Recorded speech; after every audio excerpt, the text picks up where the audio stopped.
here they are, the most competitive group of drivers to ever whirl their wheels, the Weekend Gamers Races, competing for the title of the #1 driver in the group. The races are approaching the starting line. First up is Video Game Fan 96. Hello, folks.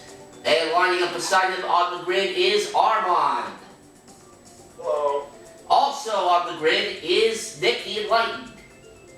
Hey, everybody, Nick the Enlightened here. And lining up beside him is Luke. Hello, folks. Followed by the Edman 64.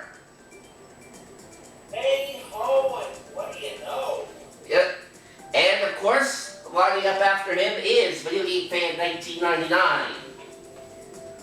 Hello, everyone. And finally, there's your host, me. Yep. Alright.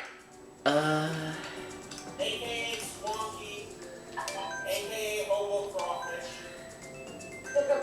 Yeah, and I almost chose a 48 race set. We don't want to do that. Yeah, because I didn't realize this would be a very long episode. Oh, yeah. Yeah. And as for what Evan just did right at the start when he was announcing Mark, it's none of your Swanky business. Yeah, but he was referencing that playthrough Dokapon we did for After Dark. Which, by the way, we are playing another round of Jamboree for that this weekend on the Goomba Lagoon board, I do believe.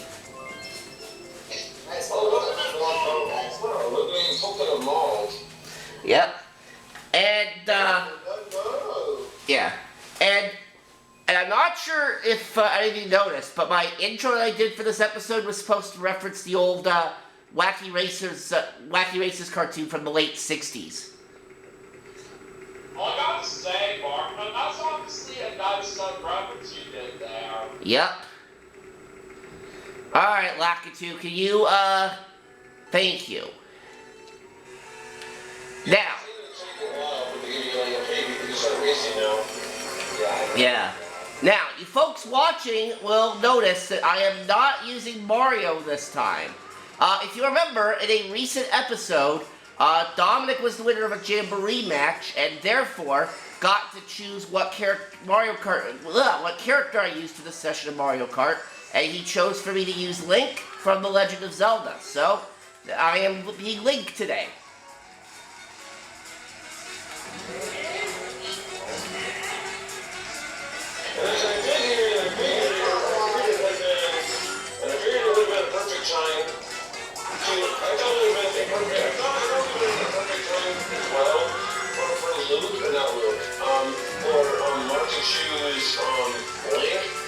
Considering, the Switch 2 and, and the Nintendo GameCube Classics thing, and basically, where Zelda Remaker will be available at launch, on that particular app, so, and if I try to talk about it, Definitely makes sense. Link, but still.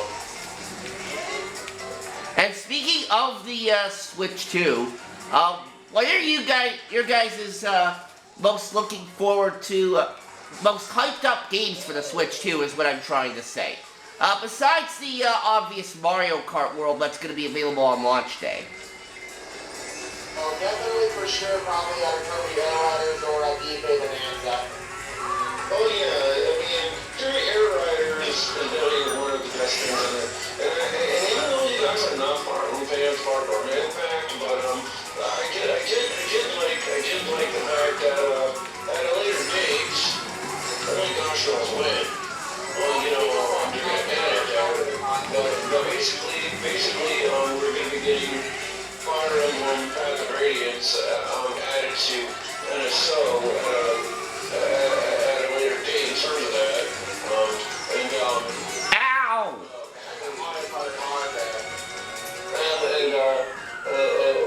And speaking of Fire Emblem, earlier they also gave us Fire Emblem and Sacred Stones on NSO Plus expansion pack, as well as Fire Emblem Engage onto Nintendo Music. So we're getting quite a bit of Fire Emblem content here. least in terms of that.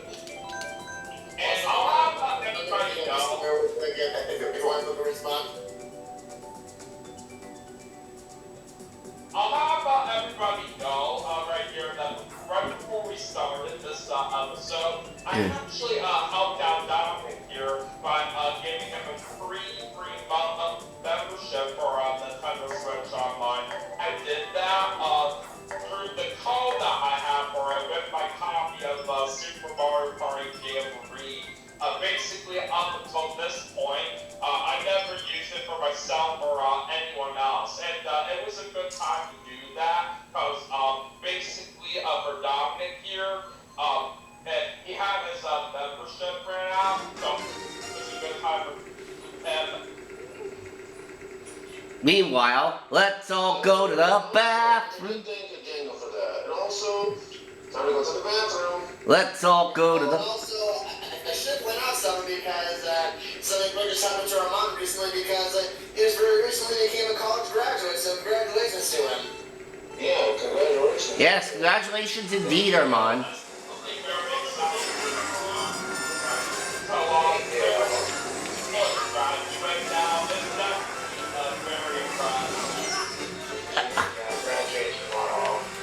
Nice. And other exciting news that I do want to bring up right here is that for Luke, I would like to say this, but for him, he was actually recent at Comic Conference and not long ago, and he actually got to meet voice actor Lisa Ortiz, and if you don't know who she is, he's actually voice actor Frozen 2016, and after he got her, he ended up getting an autograph from her, so that's not very good for experience. That is very awesome indeed. Shout out to Edgar and Comic Con as well. Because I won't lie, with the bag of what Luke just said, just now, as well as part of his own cheeseman, I won't lie, I am a little bit, jealous. Not on Valley, of course, but, you know. But I won't lie, that also said he did, but, like, yeah, it's just nice all around that, you know, meeting such famous voice actors like that. Just, you know, Lisa Ortiz. Well, she also mentioned that, that's the fact that, I grew up with 4 years voice acting. Okay, I don't know how I ended up there. I like pretty much almost all the characters, or voice casts, for the 4 year voice cast. I like almost all of them. But the only one I really care for is Scanning Talent as Tails, because I was even Shriver Tails something to like. And actually, I do know back then for Tails' passport, he really started when ow! other people saying the same thing. That's why Tails' new voice actor these days is a whole lot better. Because I believe, originally Tails' voice actor, like, out of the 4 kids' voice actors, was Kate Higgins, and then later on they changed it to Colleen O something, I can't even pronounce the name. Yeah, and actually, Dominic, while you're on the subject of Sonic the Hedgehog, that leads me to something that's kind of confusing me, specifically with the Switch 2 version of Sonic X Shadow Generations. So for the Switch 1 version, like the full game of that is on the cartridge, as it should be. Yet for the Switch 2 version, Sega doesn't want to do that a second time? Like, come on! Yeah, I mean, this is one, like, seriously, it's like bad, it's like ass-backwards thinking of Sega. Like, I mean, and it's funny, because, like, the only Switch 2 game,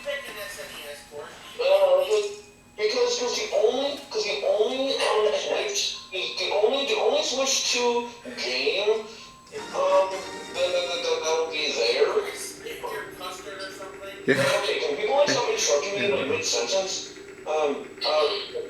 Basically, what I'm trying to say here is you know, it just doesn't make any sense. And the thing is as funny how Cyberpunk is the only Switch 2 game to be available on the cartridge. In terms of that, in terms of Mario Kart World, you know, but in terms of the third-party title stuff, Cyberpunk is the only Switch 2 third-party title to be available on the cartridge. Like, I just think it's stupid, and that's the whole point as to why with those deal cards or whatever, key cards or whatever, those key cards or whatever they call them these days. If you're gonna buy the key card, if you're gonna buy the key cards, if you want to buy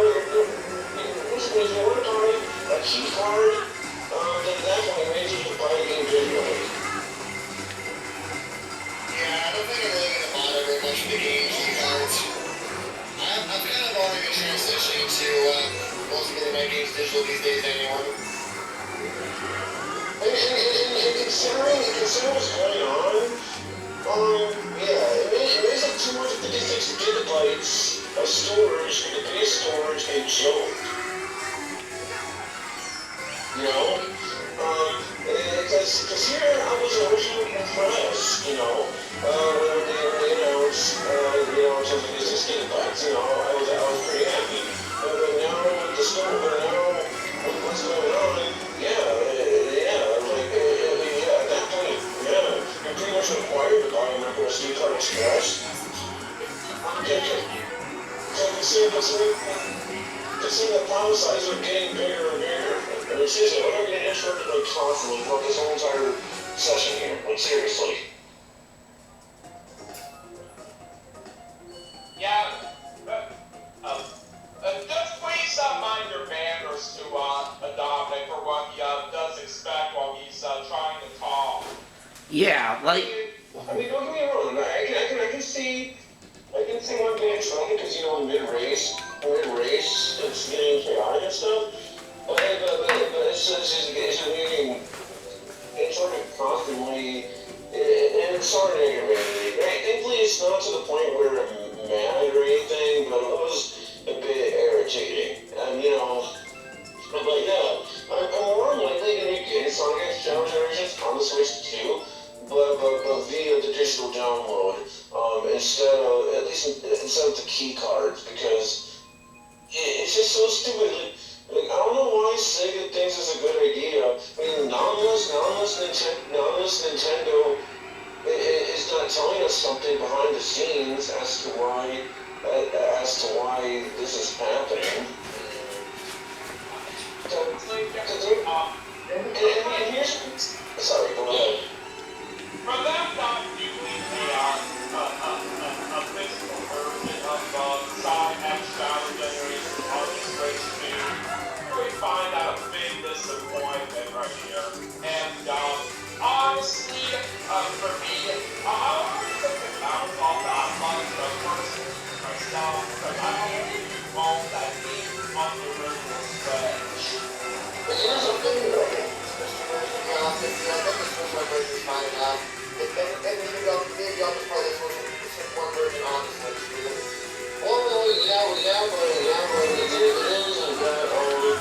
and if you put the Switch 1 version on the Switch 2, I don't think it's gonna have improved frame rates. I don't think it's gonna have improved frame rates compared to the Switch 2 version. Yeah, like,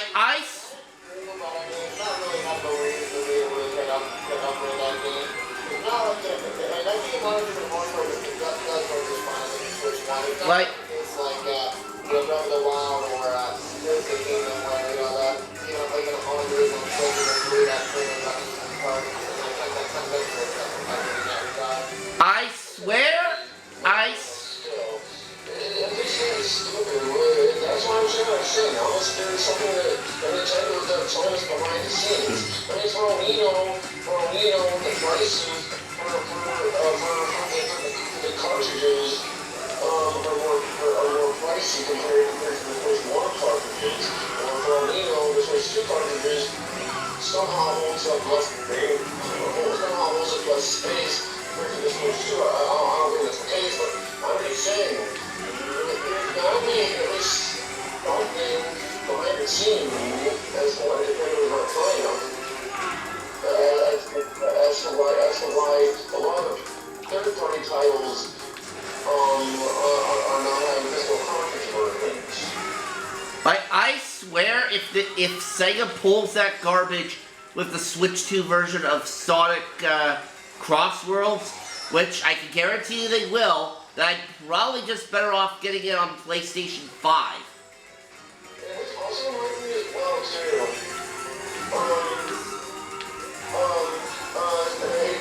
To those who even cares, Sonic Rumble got the win again. That was very unfortunate what's going on right here in that particular game. They've been living like 2 or 3 times already, and don't get me wrong, I can kind of see it, but why can't they just release the game as they said they would, and then just update it, and then update it when the game is ready? I mean, I don't mean to push Sega into rushing a product for sure, but you know, but it's just ridiculous, see, considering that it is a free-to-play game, you know, because honestly, I'm starting to agree with people that Sonic Rumble is more than likely to be a repeat of Sonic Runners all over again, where basically we're only lasts for a year, and then after that, Sega will announce that the game is shutting down. Because to those who remember, Sonic Runners is basically a mobile game, and actually an endless runner game, and I love Sonic Runners. They put in so much content into that game, so many characters to play as, and you know, they are trying to tell me 1 year after release. There is a Sonic Runners adventure, but however, that game is made by Deluxe and Mitchell, I played a bit. It's a watered down version of it. You're doing it basically a stage by stage progression, unlike the original Sonic ones, where you know where they have basically where it was an endless runner type deal. And by the way, guys, hopefully everybody has a couple of weeks as well. Yep. I know I did. That reminds me, I mean, I kind of enjoyed it, I guess, when I was younger. But I did see Super Mario, and jelly beans, so I may or may not have to buy it when I go to work on Monday, assuming they still have them. I mean, I know,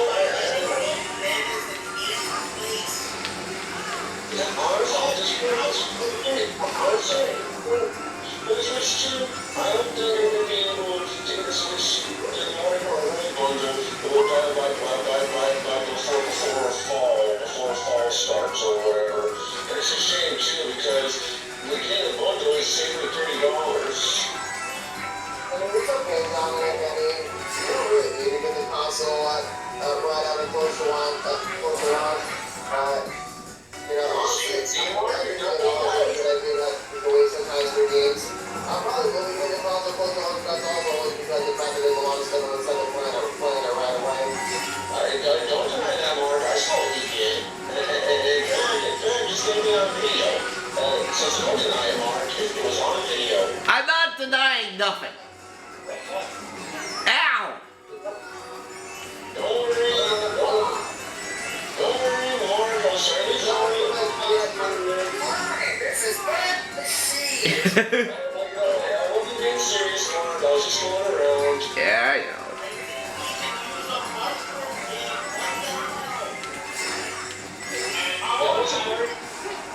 I would like to go to a word right here that after this first run of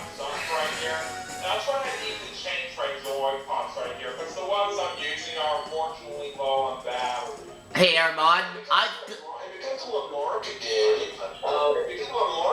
that basically put my ass into 8th or 9th place. Thanks, Mark. Hey, Armand, I've got a warm dish of revenge ready for you in the next race. And that is why, kids, must always remember that Mark likes to target me for some reason. How dare you? Yes, I know. Yeah. Like, you see, when you aim for one person only, that's bullshit. It's like the Mark getting bill glasses all over again on Mario Kart Superstars, and Mark even admitted it on video. So. Oh. Ooh, we're off to Bangkok for this. I don't think I've ever been to Bangkok, but... All kidding aside, though, I understand we can target whoever it is we want to target, but, like, you know, when I typically play these games, I really don't, whenever I play Mario Kart or whatever, I don't really target people unless it's, like, on certain mini-games. Like, it's, for example, Super Mario Party Jamboree, like, Stamp Out as an example, but even then, I don't really think I target people all the time on that. But I do know the kids at Mario Kart Superstars, I guess Pirate Land. You know, for your talking about Island and Pirate Land, I like to do high prices on the tolls because I like Daniel's reaction to it. Yeah, it's true, guys. Dominic only does the toll prices on the tropical island. Just for frustrating.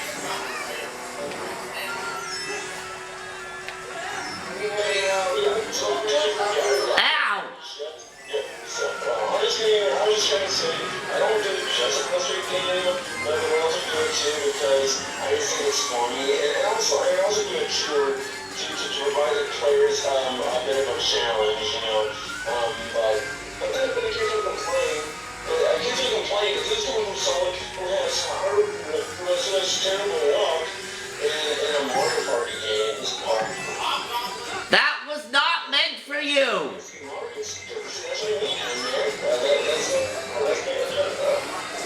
That was not meant for you, that was meant for Luke.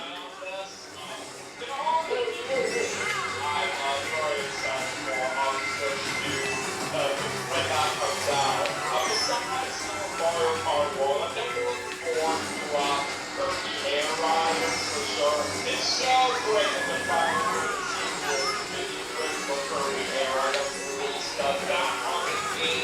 Ow.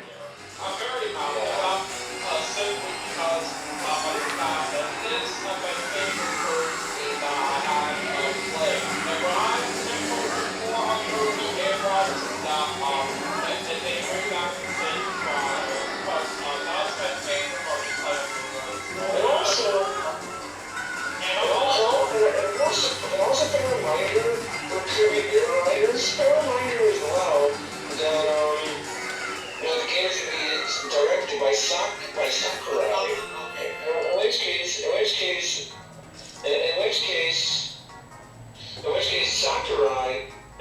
Sakurai is the one who's directing Kirby Air Riders. In which case it is Sakurai's first time of him directing a Kirby game ever since Kirby Air Ride, the original game. Considering that Sakurai his last directed Kirby game at the time was Kirby Air Ride, the original one. So now he is back for Kirby Air Riders. I can really tell for sure it's going to be a fun one. And also, to those who hasn't heard, for just a typical visual upgrades, the Wild Tears of the Kingdom as two examples, it'll be $10 for the upgrades. For the upgrade packs, but for stuff where they have additional content, like for example, Kirby the Forgotten Land, that would be $20. I guess my dish... And yeah, that wasn't really it's not really appropriate, you know what I'm saying, in a joking manner, but still, that's not really appropriate. I guess my dish of revenge needs more time in the oven. Yeah, this is a joke, but and how dare you upload that weird GIF or GIF, whatever it's pronounced, and you like ground for this number that doesn't even exist. But no, you also receive punishment day. But at least you know Kill's gonna love that GIF. Oh yeah. And I'm also very excited about getting new win speech on the Switch too. And there's at least a few good ones I'm so excited to play on there, especially for the ones on your. I've been wanting to get on virtual hardware for a while. And the cool thing is to bring, like, I forgot the fighting name, but I do know the exclusives to that version of the game. I do know that Link is a playable character. I know that at least. Yeah. Oh. So. Yeah. Basically, the exclusive to that version of the game, Link is playable, and honestly, it doesn't look like a fun 2D fighting game like Tekken, and that's kind of why I'm interested. Not just because of Link being playable, but because one thing I do some Tekken fighting game. And so far, reviews on one of the games I am very excited to play right here. Of the ones I've wanted to get on a virtual hardware for a while. Other ones out there that you're gonna have that I'm really for that same reason are L-Tier GX and Super Mario Kart. And also, sorry. I'm gonna say I definitely really am excited for GameCube games coming to Switch 2. Honestly, it's a long time coming, and Yeah. you know, in general, I just think it's gonna be so much fun to do actual products. Like, the GameCube was one of my first consoles, so finally doing it that with nostalgia is gonna be awesome. I'm hoping I can put all the GameCube Mario parties on there. Oh, I'm sure they will. And I feel like it's a matter of when, not if. yeah. Now. The way Nintendo brought all these N64 Mario games on the Switch, I feel like they put the GameCube on the Switch is also inevitable. Yeah. And Imagine if they give us Mario Party 6, which is a fan favorite. Yeah. yeah. And since both 5 and 6 have tag team mode. And that's what I find interesting, because I know the game is favorite, which I'm not going to complain. After all, it is the opinion that matters, of course. But basically, in the case of Mario Party, in the case of the GameCube Mario Party, his favorite is Mario Party 5, which I find pretty interesting. So I remember that one being least favorite in the Mario Party community, right up there with the Mario Party 4. Since both. Honestly, I can understand why some people don't like it, but honestly, it's probably like my second or third favorite Mario Party myself. Well. And the series in general is definitely Mario Party 6. Yeah. What I'm trying to get at. I'm not complaining, of course, because especially considering that one, like I said, it's their opinion that matters for one, and two, I always play the GameCube Mario parties, so I don't really have experience for that. Yeah. Now. But yeah, what I'm trying to get at is like.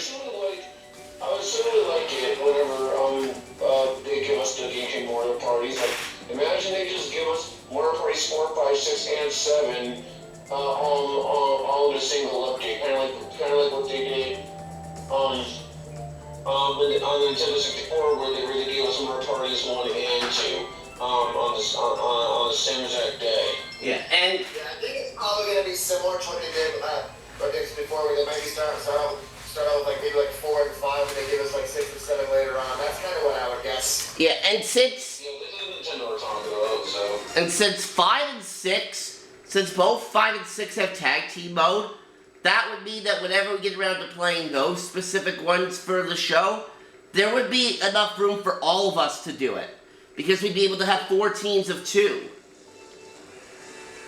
Yeah, and by the way, in regards to that, what I'm just going to say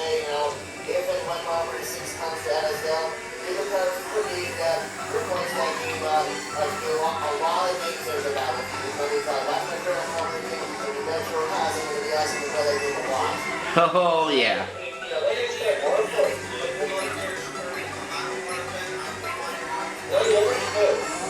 Like I said, Mario Kart 6, the favorite, Ha!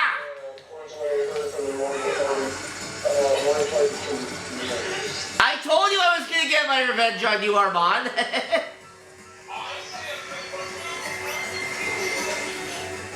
Well, I don't feel bad. I don't feel bad because I'm getting more and more everywhere, especially concerning somebody, maybe not certain somebody, but certain items keep on hitting me everywhere.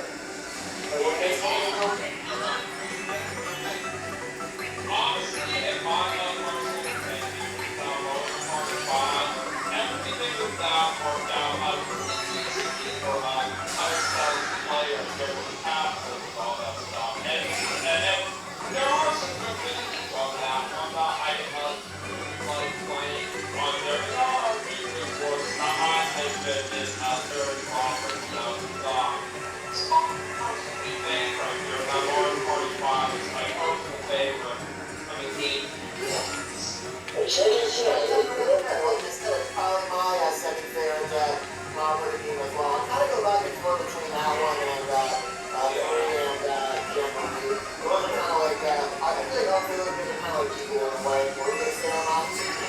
I was saying that it's my third personal favorite. I think fire. Oh. During the case of the Nintendo 64 Mario parties, I certainly love Mario Party 3. In fact, I actually like it more than 2, which I know 2 is a fan favorite amongst the Mario Party community, but I love Mario Party 3. That's the good note. Ow. Ah, no. Oh, my God. I hit a banana and then the slide. you shouldn't be playing all as that comes up. To the point where I said Luke, he still somehow finished ahead of me. It's just, you see, Luke is just that good. That or he's hacking, I'm just kidding. Obviously, Luke doesn't have, but, you know, all kidding aside, though, it's just, Luke is just that good. In this lesson over here, Luke got the maximum amount of ranking points, or whatever it is that you want to call it. Well, how do you know Luke is that good, not just acting? I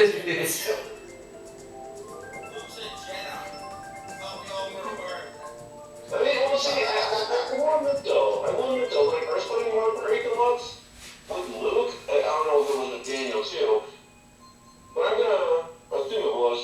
That's a keyword assume, but unless I remember, when I played Mario Kart Deluxe with Luke, at first I was thinking that Luke was hacking.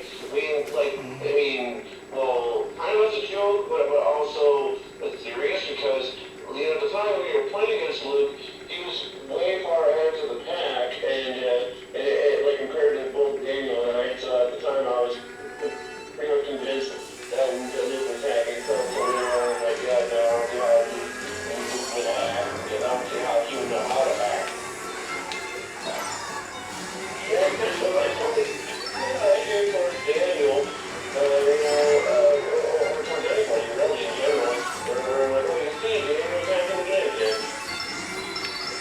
Really? Yes. Somebody who wasn't here, like, obviously, hacking and, doing some, really suspicious things, it would kind of be easy to tell, especially in a game like this that always goes pretty fast.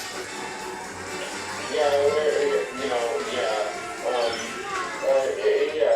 believe when I was first, when I was first racing against Bloody, at first I thought he was hacking because, Armand, come back here. Okay, I didn't leave.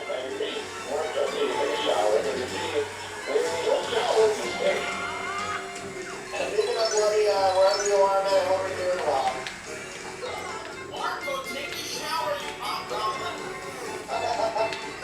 I'm not even hitting you. I'm hitting the stupid crabs.